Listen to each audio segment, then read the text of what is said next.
Hai guys, hari ni kita nak masak ikan berlado. Okey, kita ratakan ikan dengan garam dan kunyit.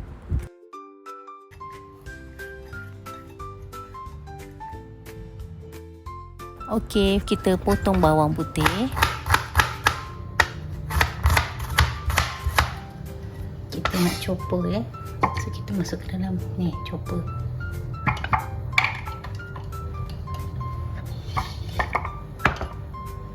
Dan kita potong bawang besar.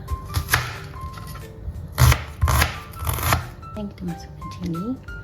Ini kita tinggalkan untuk hiasan ya.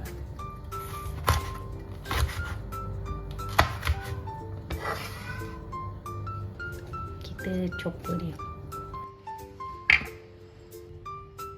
Minyak pun dah panas. Kita nak goreng ikan. Okey, bismillahirrahmanirrahim.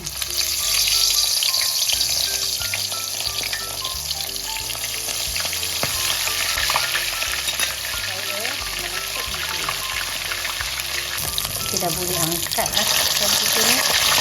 Dah lama angkat.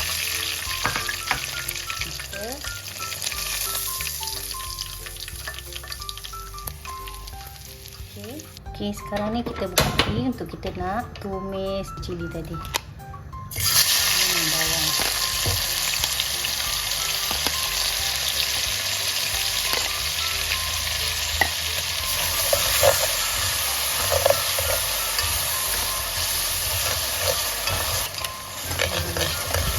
Okey, jangan lupa kita perasakan sambal balado kita dengan garam dan perenca sedap. Okey, so ikan balado kita dah boleh angkat, dah siap. So kita angkat. Okey, ikan balado kita dah siap.